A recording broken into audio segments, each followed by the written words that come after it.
Porque la palabra de Dios es viva y eficaz, y más cortante que toda espada de dos filos. Hebreos capítulo 4 versículo 12. ¿Pero qué pasa con aquellas palabras que fueron silenciadas? Hoy vamos a adentrarnos en el intrigante mundo de los libros prohibidos y excluidos de la Biblia, un tema envuelto en misterio, poder y quizás, hasta en controversia. ¿Por qué estos textos fueron dejados fuera? ¿Qué secretos ocultan? A lo largo de la historia, la Biblia ha sido un pilar fundamental para millones de personas, pero no todo lo que se escribió fue incluido en el canon que conocemos hoy. Existen muchos otros textos antiguos que alguna vez fueron considerados sagrados por algunas comunidades, pero que con el tiempo quedaron relegados al olvido o, peor aún, fueron condenados por autoridades religiosas. Y entonces surge la pregunta, ¿quién decide qué es palabra divina y qué no lo es? La historia de cómo se formó la Biblia tal como la conocemos está llena de decisiones humanas, de debates entre líderes religiosos, de intrigas políticas y de luchas por el poder. Y en medio de todo esto, varios libros quedaron fuera. Uno de los ejemplos más conocidos es el Evangelio de Tomás, un texto que algunos consideran apócrifo, pero que ofrece una visión distinta de las enseñanzas de Jesús.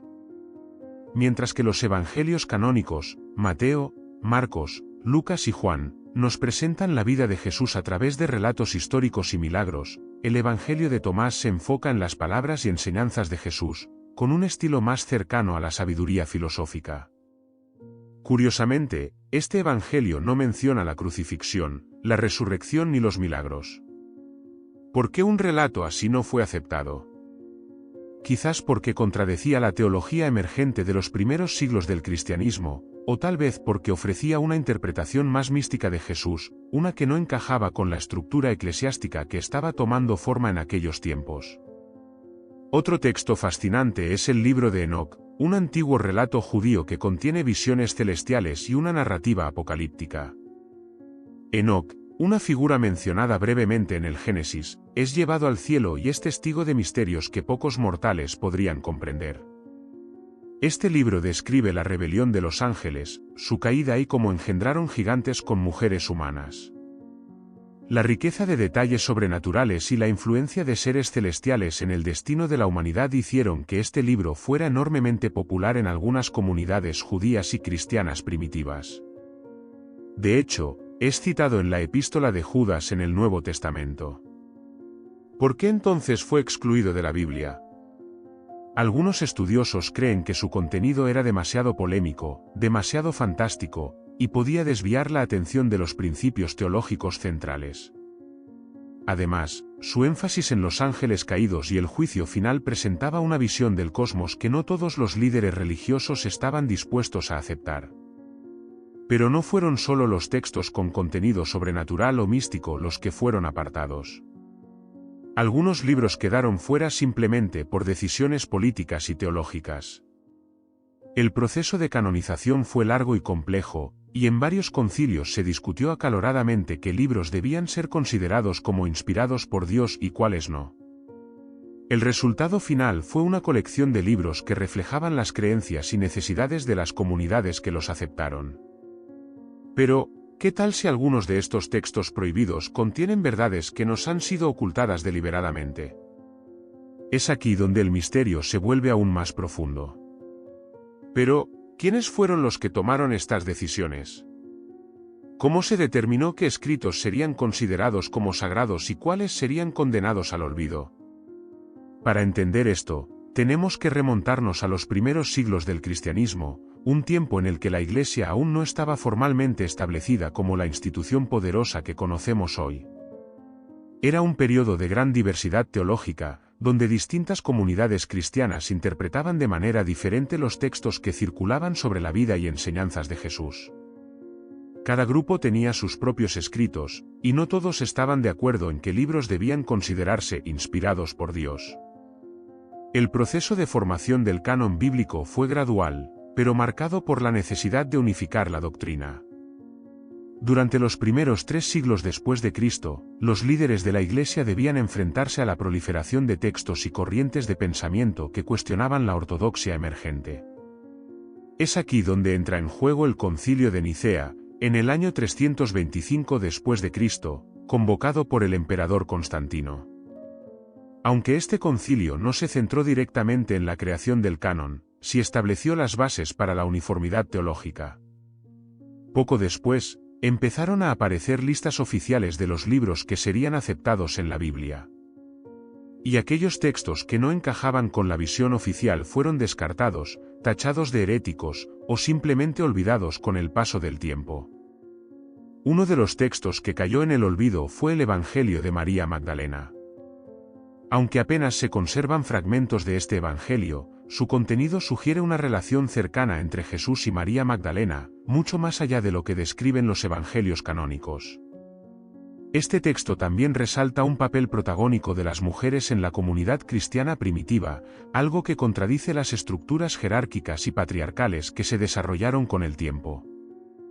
La idea de que una mujer pudiera ser la discípula favorita de Jesús o que tuviera un conocimiento especial sobre su mensaje representaba un desafío directo a la autoridad de los líderes masculinos de la Iglesia. ¿Podría ser que la exclusión de este evangelio haya tenido más que ver con el control de poder que con la autenticidad espiritual? En paralelo a esto, también tenemos El Pastor de Hermas, un texto cristiano temprano que fue muy popular en el siglo II. Este libro, lleno de visiones y parábolas, se centraba en la importancia del arrepentimiento y la moralidad, presentando un mensaje profundamente espiritual. De hecho, fue considerado por algunos de los primeros padres de la Iglesia como un texto inspirado, e incluso fue leído en las congregaciones cristianas junto con otros escritos que luego formarían parte del Nuevo Testamento. Entonces, ¿por qué fue excluido? Es posible que su enfoque en las visiones personales y su estilo apocalíptico no encajaran bien con la imagen más ordenada y controlada de la fe que la Iglesia quería promover. A medida que la Iglesia se fortalecía, se hizo más evidente que algunos textos podrían desafiar el poder establecido. Los escritos que ponían demasiado énfasis en experiencias personales, en revelaciones directas de Dios a los individuos, eran vistos con recelo, ya que eso socavaba la autoridad central de la Iglesia. En este sentido, los textos apócrifos, aquellos que no fueron aceptados en el canon, no solo eran una amenaza teológica, sino también una amenaza política. Controlar qué libros eran leídos y aceptados era una forma de controlar qué creencias se extendían entre los fieles. Es fascinante observar cómo algunos de estos textos prohibidos presentan una visión del cristianismo mucho más diversa y dinámica de lo que solemos imaginar. En lugar de un mensaje uniforme y estructurado, lo que vemos es una rica variedad de interpretaciones, visiones y creencias que fueron moldeando la fe cristiana en sus primeros años. Sin embargo, el deseo de unidad y control por parte de la Iglesia fue decisivo en la selección de los libros que conformaron la Biblia. Este control sobre los textos no solo afectó a la tradición cristiana, sino que también se vio en los escritos del Antiguo Testamento. Dentro de la tradición judía, hubo una gran diversidad de textos sagrados que circularon durante siglos antes de que se estableciera una versión final del Tanaj, lo que nosotros conocemos como el Antiguo Testamento. Entre estos textos encontramos libros como el Libro de los Jubileos y el Libro de los Macabeos, que algunos grupos judíos valoraban profundamente, pero que no fueron aceptados por todas las ramas del judaísmo. Entonces, ¿qué criterios se utilizaron para decidir cuáles serían considerados sagrados y cuáles serían rechazados? El Libro de los Jubileos, por ejemplo, es una reelaboración del Génesis y el Éxodo, pero con una perspectiva mucho más detallada y en algunos casos, diferente. Este texto describe cronologías precisas, una estricta observancia de las leyes y un fuerte énfasis en el calendario solar en lugar del lunar, que era más común entre los judíos de la época. Algunos creen que fue excluido porque representaba una visión demasiado estricta y porque proponía un calendario diferente al que se terminó imponiendo en la tradición judía. Es decir, el control de cómo se debían contar los días santos y las festividades era, en última instancia, un asunto de gran importancia religiosa y política. El hecho de que el Libro de los Jubileos defendiera un calendario alternativo lo convirtió en una amenaza para el sistema establecido. Por otro lado, el Libro de los Macabeos, o más bien los varios libros que llevan este nombre, relatan las heroicas historias de la rebelión judía contra los opresores helenísticos y la restauración del templo. Estos libros tienen un valor histórico significativo, pero no fueron aceptados en el canon de las escrituras hebreas por la corriente principal del judaísmo, aunque sí lo fueron por las tradiciones cristianas ortodoxa y católica. su exclusión del canon judío pudo haber estado influida por razones políticas y teológicas, ya que promovían un sentido de nacionalismo judío y un fuerte enfoque en la resistencia armada, algo que no todas las comunidades judías deseaban promover como ejemplo espiritual. Y no solo fueron los escritos judíos o cristianos los que quedaron fuera. Algunos textos de origen gnóstico, una corriente filosófica y religiosa que floreció en los primeros siglos del cristianismo, fueron rápidamente condenados y relegados al olvido por la Iglesia. Estos escritos, entre los que se encuentra el Evangelio de Judas, ofrecen una visión radicalmente distinta de la narrativa cristiana tradicional.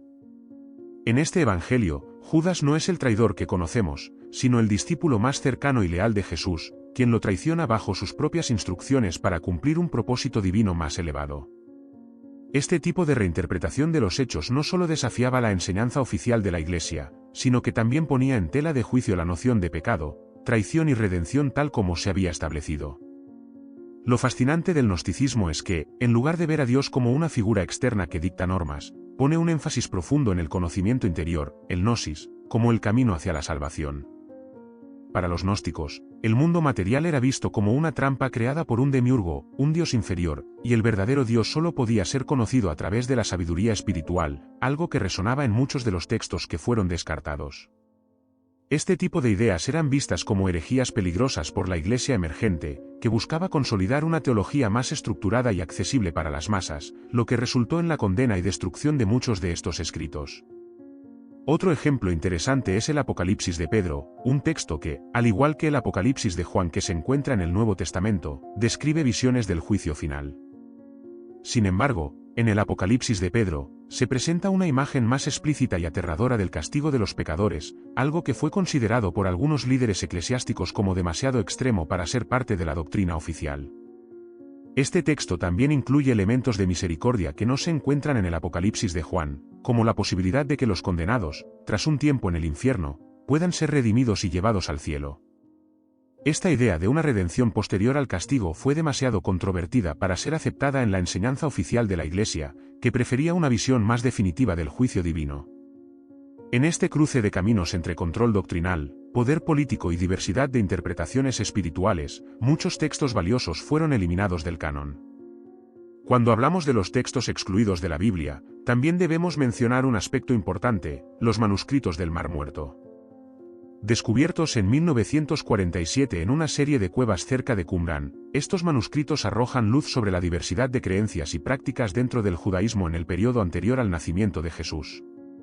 Entre los documentos encontrados, hay copias de libros bíblicos como Isaías y el Deuteronomio, pero también se descubrieron textos que nunca formaron parte del canon oficial. Estos escritos revelan que las ideas que circulaban entre las comunidades judías de la época eran mucho más variadas de lo que inicialmente se creía. Uno de los manuscritos más interesantes de Qumran es el Rollo de la Guerra, un texto apocalíptico que describe una batalla final entre las fuerzas de la luz y las fuerzas de las tinieblas. El tono de este escrito es militarista, reflejando la tensión y el conflicto en los años previos a la destrucción del Templo de Jerusalén en el año 70 después de Cristo. No es difícil imaginar por qué este tipo de texto no fue incluido en el canon bíblico. Su enfoque en la guerra física, más que en la redención espiritual, habría sido incómodo para la visión pacifista que muchas ramas del judaísmo y el cristianismo posteriores promovieron. Otro texto encontrado en Qumran, el Manual de Disciplina, revela las estrictas normas que seguían los miembros de esta comunidad, conocida comúnmente como los esenios. Este grupo se apartó del judaísmo convencional y estableció su propia interpretación de las leyes y las escrituras. Sus reglas eran extremas, con un énfasis en la pureza ritual y el aislamiento del resto de la sociedad. Esto nos lleva a preguntarnos, si estos textos hubieran sido incluidos en el canon, ¿habría cambiado la naturaleza del judaísmo y del cristianismo tal como los conocemos hoy? La exclusión de estos escritos no fue solo una cuestión teológica, sino también una decisión que modeló las tradiciones religiosas en las que millones de personas basan su fe. En esta misma línea, no podemos dejar de hablar del Evangelio de Felipe, un texto gnóstico encontrado entre los manuscritos de Nag Hammadi en Egipto. Al igual que el Evangelio de Tomás, el Evangelio de Felipe ofrece una visión de las enseñanzas de Jesús que difiere de la tradición canónica. Pero lo que hace que este Evangelio sea particularmente notable es su enfoque en los sacramentos y en la relación entre Jesús y María Magdalena. A menudo, se ha señalado que el Evangelio de Felipe menciona a María Magdalena como la compañera de Jesús, una afirmación que ha provocado innumerables debates y teorías a lo largo de los siglos. Aunque este texto no describe de manera explícita una relación romántica, la simple insinuación de una cercanía especial entre ellos representaba un desafío para la teología oficial, que mantenía a Jesús como una figura célibe y distanciada de relaciones terrenales. El Evangelio de Felipe también tiene un fuerte enfoque en los misterios ocultos y los sacramentos secretos. Esto refleja una corriente espiritual muy distinta a la que se consolidó en el cristianismo oficial. Los gnósticos creían que el verdadero conocimiento sobre Dios no estaba disponible para todos, sino solo para aquellos que recibían una revelación directa.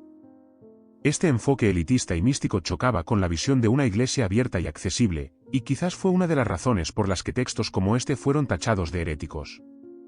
Otro documento intrigante es el Apócrifo de Juan, también encontrado en Nag Hammadi.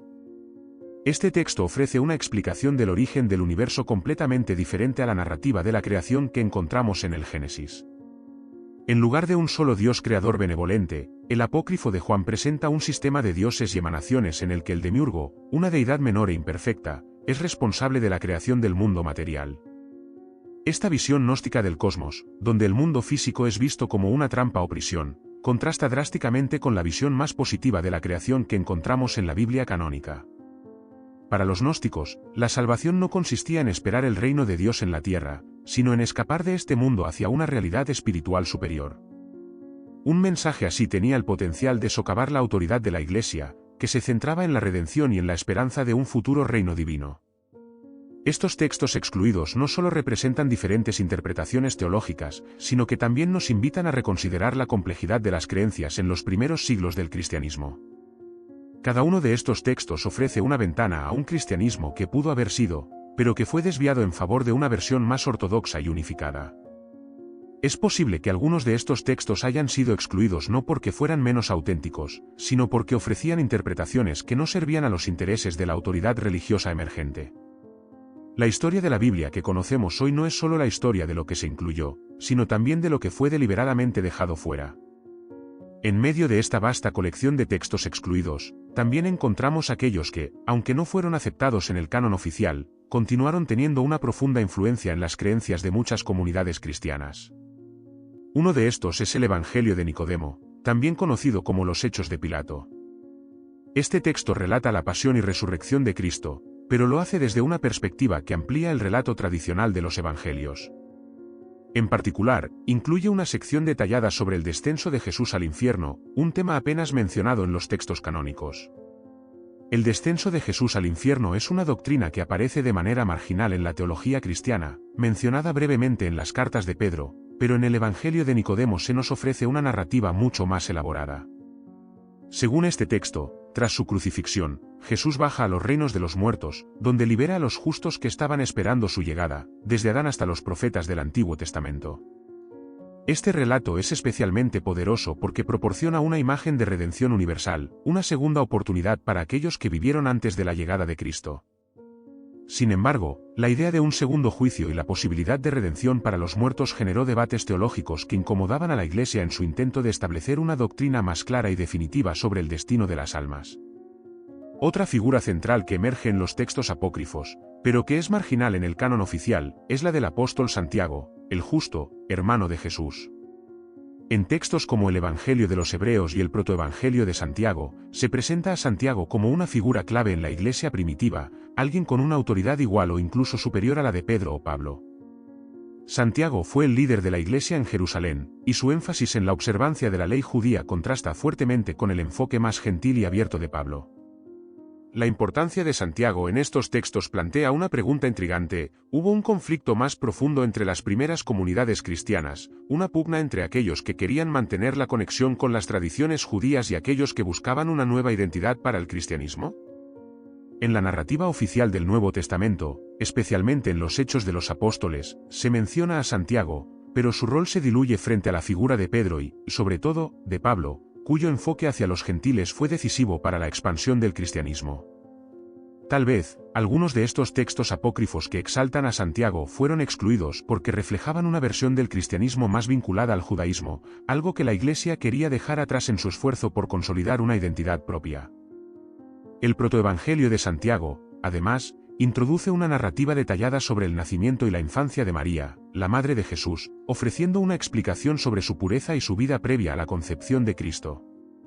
Este texto es fascinante porque muestra cómo algunas comunidades cristianas tempranas estaban profundamente interesadas en la figura de María, y en construir una teología mariana que más tarde se desarrollaría ampliamente en la Iglesia católica. Sin embargo, en los primeros siglos del cristianismo, el enfoque en María no era universal, y estos textos que la ensalzaban pudieron haber sido considerados demasiado centrados en una figura que, para muchos, debía ocupar un lugar secundario frente a Cristo. Un tercer ejemplo de textos no incluidos pero influyentes es el Evangelio de Pedro, otro relato de la pasión de Cristo, que destaca por ofrecer detalles no encontrados en los evangelios canónicos. Una de las escenas más notables en este texto es la descripción de la resurrección de Jesús, donde se describe una visión espectacular en la que dos figuras celestiales gigantes bajan del cielo y un Jesús resucitado también en forma colosal sale del sepulcro, seguido por una cruz que habla. Este tipo de relatos, cargados de simbolismo casi mítico, fue probablemente una de las razones por las que este evangelio fue excluido del canon. La Iglesia estaba interesada en mantener un relato más sobrio y uniforme sobre los eventos de la resurrección, evitando interpretaciones que pudieran ser vistas como exageradas o demasiado fantásticas. A lo largo de la historia, estos textos prohibidos y apócrifos han alimentado no solo la curiosidad de los estudiosos, sino también la imaginación de quienes buscan respuestas fuera de los límites establecidos por la Iglesia. Muchos de ellos contienen elementos que amplían y complican las narrativas que conocemos del canon oficial, ofreciendo nuevas perspectivas sobre figuras clave como Jesús, María y los apóstoles. Quizás estos relatos, con su mezcla de historia, mitología y misticismo, no eran apropiados para la visión más estructurada de la Iglesia, pero su exclusión no disminuye su valor histórico y espiritual para aquellos que lo redescubren hoy. En el fondo, lo que se refleja es que la historia de la Biblia no es simplemente una cuestión de fe, sino también de poder, control y la búsqueda de una narrativa unificada. Al silenciar ciertos textos, también se silenciaron voces, ideas y visiones que podrían haber cambiado nuestra comprensión de la fe cristiana para siempre.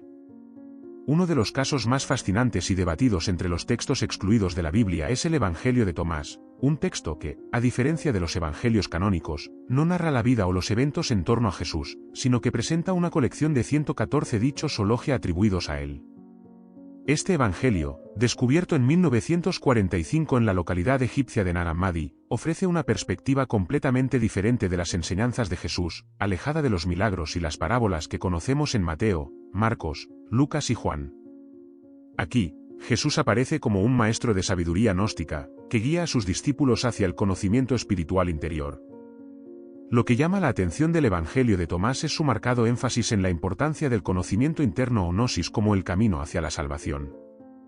En lugar de depender de la fe en un sacrificio externo, como la crucifixión, este texto sugiere que la verdadera salvación se encuentra al descubrir la chispa divina que cada persona lleva dentro. En uno de los dichos más provocativos, Jesús afirma: "El reino de Dios está dentro de ti y a tu alrededor, pero los hombres no lo ven". Esta declaración plantea una visión profundamente mística de la espiritualidad, donde lo divino no se encuentra en una figura externa o en un futuro lejano, sino en el presente, accesible para quienes puedan reconocerlo. Este enfoque choca frontalmente con la doctrina oficial del cristianismo emergente, que basaba su teología en la redención a través de la muerte y resurrección de Jesús, así como en la creencia de una segunda venida. La idea de que el reino de Dios ya está aquí, presente en cada individuo, disminuye la necesidad de una estructura eclesiástica o de intermediarios entre Dios y los seres humanos. Esta fue, sin duda, una de las principales razones por las que el Evangelio de Tomás fue considerado peligroso y herético. Si cada persona pudiera acceder a lo divino por sí misma, ¿qué lugar quedaba para los sacerdotes y la autoridad de la Iglesia? Es interesante observar que muchos de los dichos en el Evangelio de Tomás son similares o incluso idénticos a los encontrados en los evangelios canónicos, lo que sugiere que este texto pudo haber sido una de las muchas colecciones de enseñanzas que circulaban antes de que se establecieran los evangelios que conocemos hoy. Pero, a diferencia de los relatos canónicos, aquí no hay mención de la crucifixión, la resurrección o el juicio final. Esta omisión no solo lo diferencia radicalmente, sino que también subraya su carácter gnóstico, centrado en la iluminación y no en el sufrimiento o la expiación. Otro aspecto llamativo del Evangelio de Tomás es su final, donde se cita una conversación entre Jesús y Pedro en la que este último le pregunta sobre el papel de María Magdalena.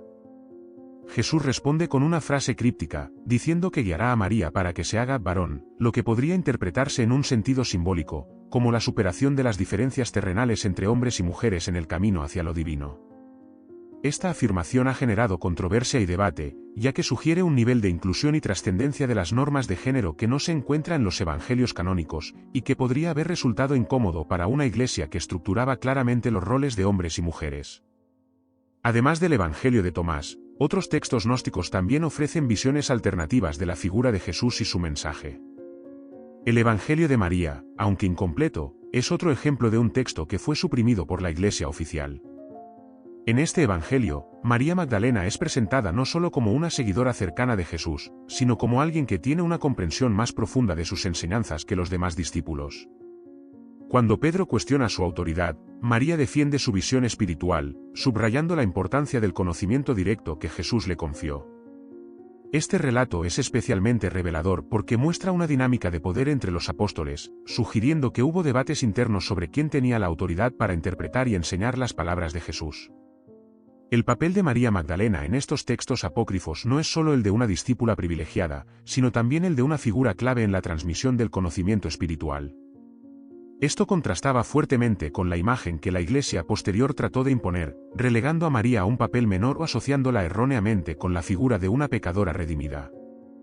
Los evangelios gnósticos, por tanto, presentan una figura femenina con una autoridad espiritual significativa, algo que podría haber sido visto como una amenaza para el patriarcado que se estaba estableciendo en la Iglesia primitiva.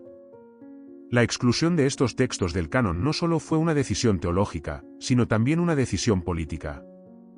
Al suprimir visiones alternativas de Jesús y su mensaje, la Iglesia pudo consolidar una versión más controlada y uniforme del cristianismo, eliminando las corrientes que podrían haber llevado a una mayor diversidad de pensamiento, y en última instancia, a un desafío a la autoridad eclesiástica.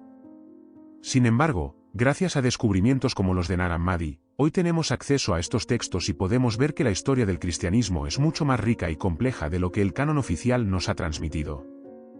Cuando analizamos el proceso de selección y exclusión de ciertos textos de la Biblia, surge otra pregunta importante: ¿qué criterios exactos se utilizaron para determinar qué escritos eran inspirados por Dios y cuáles no lo eran? Uno de los factores clave fue la autoridad apostólica.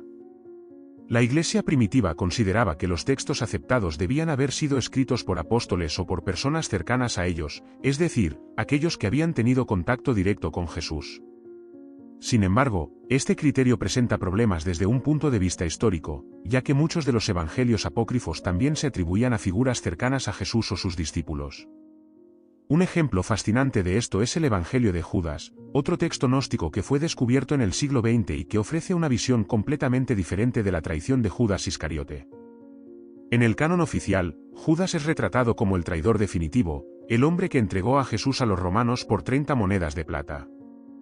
Sin embargo, en el Evangelio de Judas, él no es visto como un villano, sino como el discípulo más cercano a Jesús, alguien que actuó siguiendo las órdenes directas del Maestro. Según este texto, Judas no traiciona a Jesús por codicia, sino porque Jesús le pidió que lo entregara, como parte de un plan divino para liberar su espíritu del cuerpo físico. Esta interpretación, tan radicalmente opuesta a la visión tradicional, plantea preguntas fundamentales sobre cómo entendemos el sacrificio de Jesús y el papel de Judas en la historia. Si Judas, en lugar de ser el villano de la narrativa, fue en realidad el discípulo más fiel, entonces muchos de los supuestos sobre la naturaleza del bien y el mal dentro de la historia cristiana cambian. Sin duda, esta reinterpretación era incómoda para la Iglesia primitiva, que prefería una narrativa más sencilla y clara sobre el bien y el mal, con un Judas traidor que representara la tentación y la debilidad humanas. El Evangelio de Judas también se adentra en temas gnósticos profundos sobre la naturaleza del mundo material y espiritual. Al igual que otros textos gnósticos, presenta una visión dualista del universo, donde el mundo físico es visto como una prisión para el alma. Según este Evangelio, Jesús le enseña a Judas que el verdadero Dios no es el creador del mundo material, sino una entidad superior que reside más allá de las limitaciones de la carne. Esto nuevamente choca con la teología cristiana dominante, que siempre ha sostenido que el mundo fue creado por un Dios benevolente y que la resurrección implica la redención del cuerpo físico. Para los gnósticos, sin embargo, la resurrección era una liberación del alma del cuerpo corrupto, no su restauración. La presencia de estos textos gnósticos también sugiere que, en los primeros siglos del cristianismo, había una gran diversidad de creencias sobre quién era Jesús y qué significaba su mensaje. No había una única interpretación aceptada, sino una serie de disputas y debates sobre la naturaleza del Mesías y el camino hacia la salvación.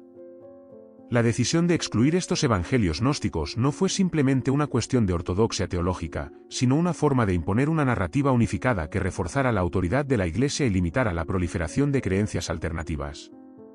Otro factor que influyó en la exclusión de ciertos textos fue la aceptación general por parte de las comunidades cristianas. Los textos que eran ampliamente leídos y usados en la liturgia tendían a tener más probabilidades de ser incluidos en el canon.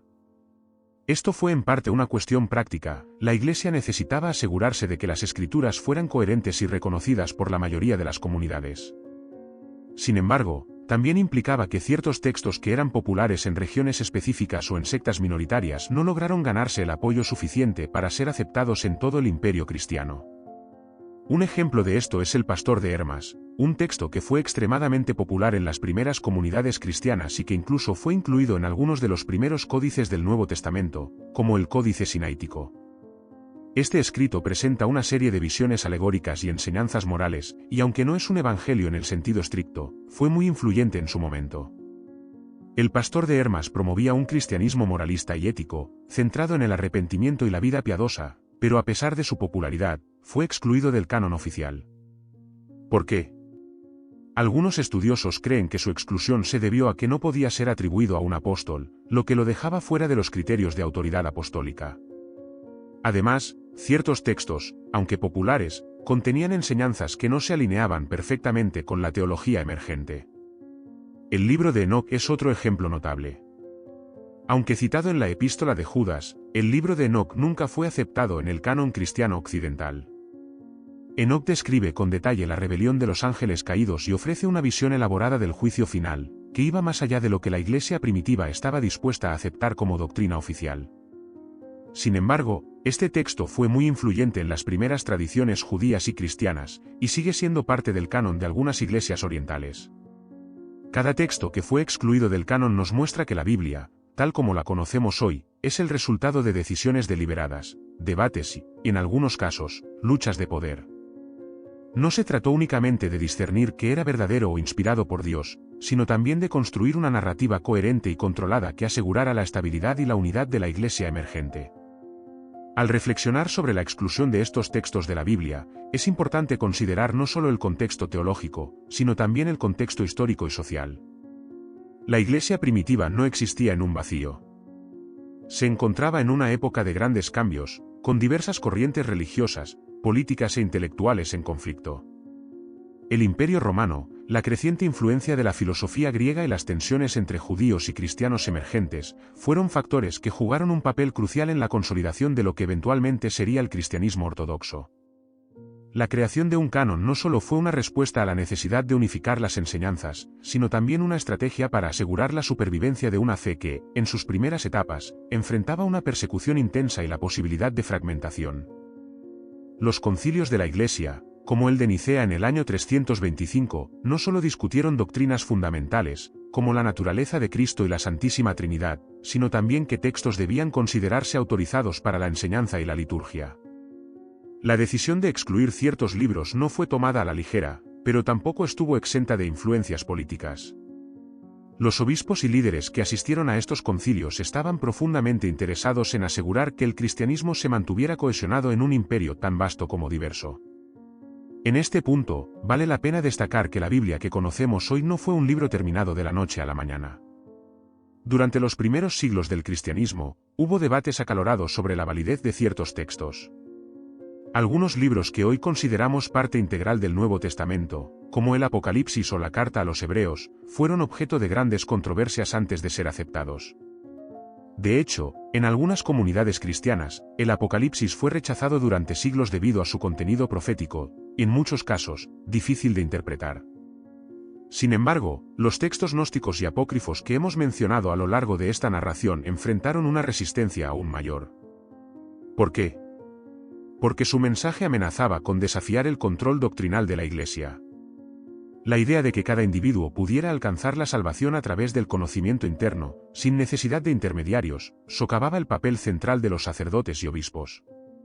La estructura jerárquica de la Iglesia, que estaba en proceso de consolidarse, dependía de la autoridad para interpretar las Escrituras y guiar a los fieles hacia la salvación. Estos textos apócrifos, al ofrecer interpretaciones alternativas, minaban esa autoridad. El poder de estos textos prohibidos radica precisamente en su capacidad para ofrecer una visión distinta de Jesús y su mensaje. En lugar de un Mesías que solo podía ser comprendido a través de la fe en su sacrificio en la cruz, algunos de estos textos lo presentaban como un maestro de sabiduría universal, cuya misión principal era despertar a la humanidad al conocimiento de lo divino dentro de sí misma.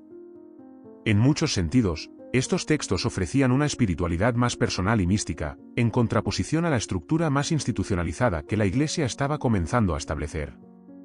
En el Evangelio de María, por ejemplo, vemos cómo se da un papel central a una figura femenina, lo que contrasta con el cristianismo patriarcal que emergió.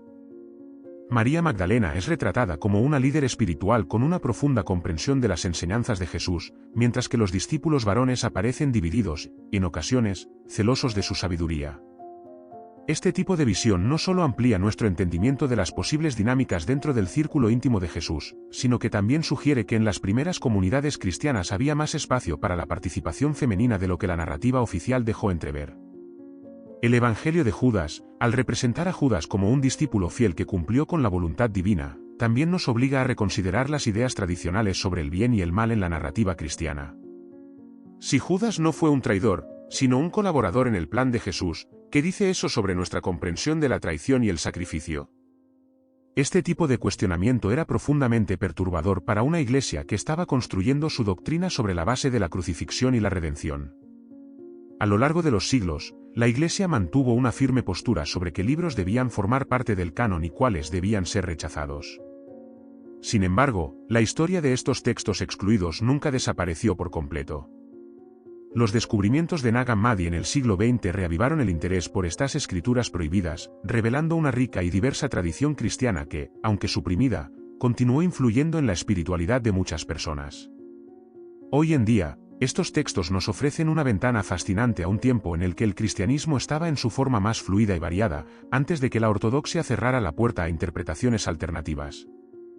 Al final, lo que estas escrituras prohibidas nos muestran es que la historia de la fe cristiana es mucho más compleja de lo que el canon oficial nos permite ver. Son testigos de un pasado en el que las ideas sobre la divinidad, la salvación y la naturaleza humana estaban en plena transformación.